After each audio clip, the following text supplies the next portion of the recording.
Eu converso com Jéssica Nobre e Beth Soares, jornalistas, sobre o livro Até o Fim. Vamos falar dos médicos, né? Como é que eles lidam, não é, com esse tipo de paciente? Esses dois médicos que vocês falam no livro.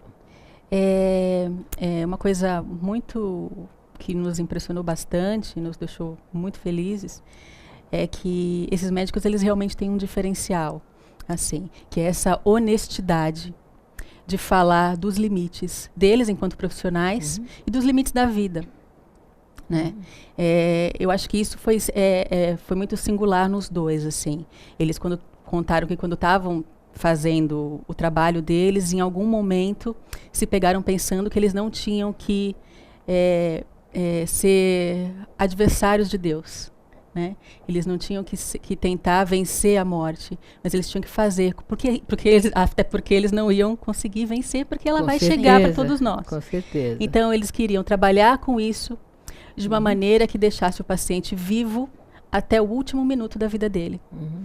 E eles falam, o Dr. Ricardo Tavares, que é um desses personagens, ele fala que ele olhava para os pacientes dele na UTI e via que eles passavam os últimos momentos longe da família, num lugar frio em todos os sentidos, Sim. entubado, inchado, irreconhecível, muito distante do que ele era quando estava bem. E ele se cansou de ver isso. E é tão importante a humanização das UTIs, Sim. não é? Muito, muito importante. Que aproxima, né, os familiares no momento que ele mais precisa deles, né?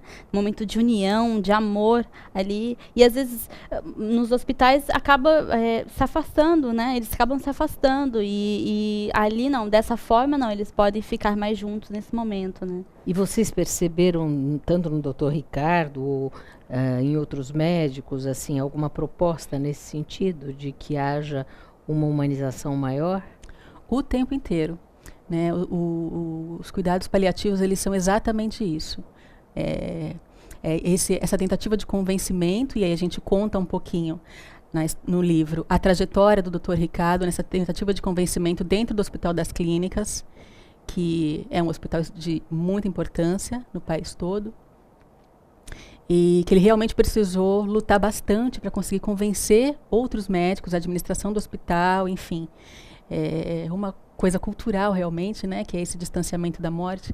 Ele precisou convencê-los de que era importante essa humanização, esses momentos finais eram importantes, né, que isso é que ia realmente fazer com que eles, os médicos e os profissionais de saúde de um modo geral, se sentissem satisfeitos em poder estar ali realizando o trabalho que eles estudaram para realizar. E foi muito difícil, não foi fácil, mas ele conseguiu. Conseguiu o ambulatório e esse hospital de retaguarda, que é o hospital onde a outra médica, que é a personagem do livro também, a doutora Ana Cláudia, que é onde ela trabalha.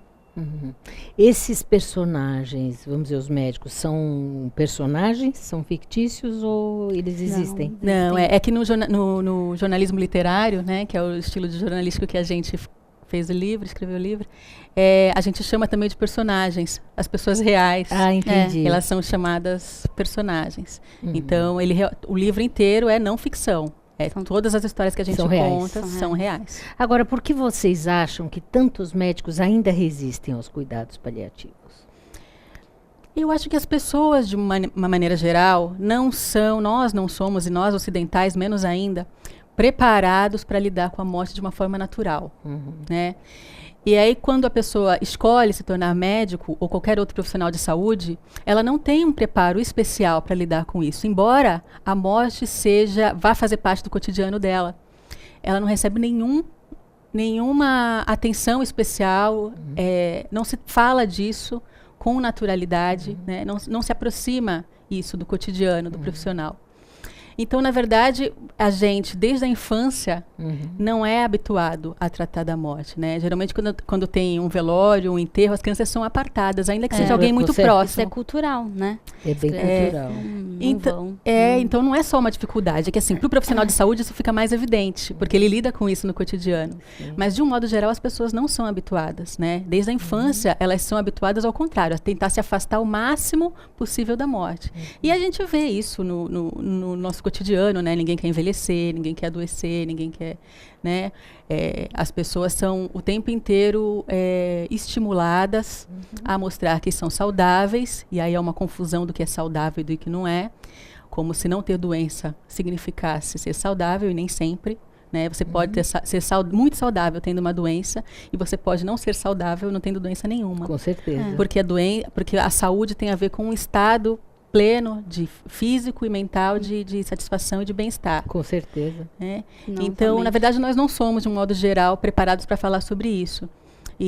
Mas no caso de um paciente que se vê nesse momento da vida, que se vê numa situação como essa, ele vai ser obrigado a falar. E precisa ter alguém que também queira falar sobre isso de maneira honesta. E perceba que há esse espaço, né? É importante que ele sinta que ele pode falar. Exato, que isso não seja um segredo, que não seja feio ele falar sobre isso. Né? Que ninguém vai repreendê-lo se ele quiser falar sobre a possibilidade de finitude dele. Porque ele pode decidir falar sobre isso, e ele tem todo o direito de querer falar sobre isso. Sim. Né?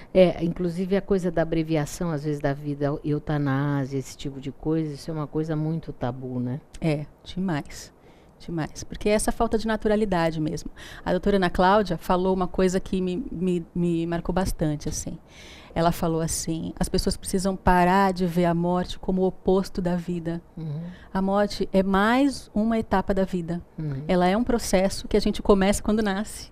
Com certeza. E ela é mais uma etapa, é mais uma experiência da vida. Ela não pode ser apartada da vida como se ela fosse o oposto, porque ela não é. Mas é que talvez isso dependa de como nós encaramos a morte e o morrer. Né? Ao longo de toda a nossa existência, Com ao longo da certeza. existência da história da história. sociedade, né? Bom, vamos falar mais no nosso próximo bloco. Tá certo. Ouça agora uma dica sobre saúde bucal com a doutora Elizabeth Gaspar, especialista em ortodontia e endodontia.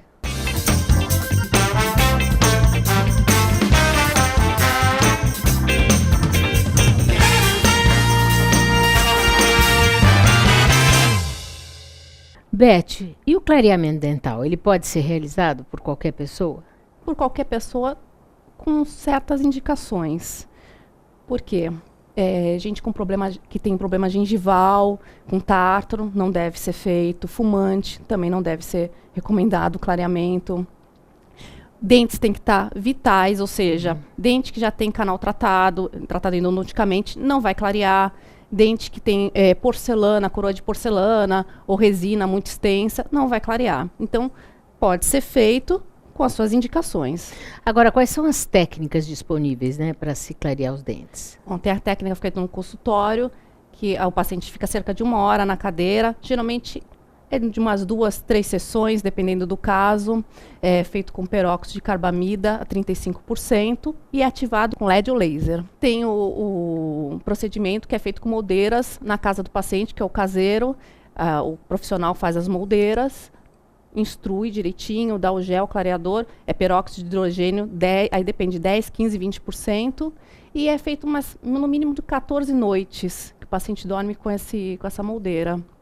E tem a associação, que é feito uma sessão no consultório com gel de carbamida, e o paciente fica 7 a 10 dias usando as moldeirinhas em casa com gelzinho de hidrogênio.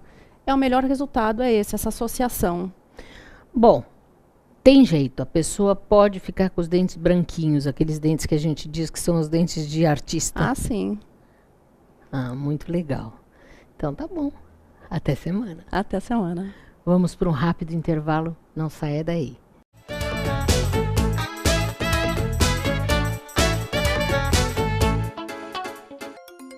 O Espaço Sicom, novo ambiente em Santos para eventos, promove mensalmente cursos e palestras.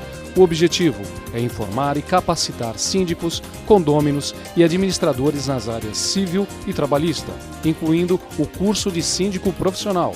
E você também pode agendar uma consulta com os advogados especializados em condomínio. Sicom, Sindicato dos Condomínios Prediais do Litoral Paulista.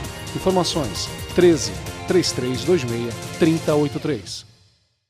Comunicado. A Escola Santista de Astrologia está com inscrições abertas para os cursos regulares de formação em astrologia.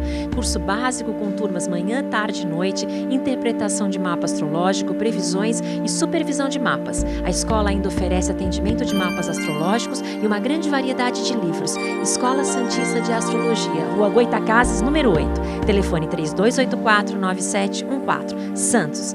O Smart Center oferece salas executivas que podem ser utilizadas por hora, dia ou mês, além de auditórios para treinamentos, cursos e seminários, salas de reuniões e o exclusivo programa Link, em que o cliente pode divulgar o endereço e telefone do Smart Center para receber encomendas, correspondências e recados. Uma opção inteligente que tem como diferencial aliar comodidade e baixos custos. Smart Center, o seu escritório virtual definitivo.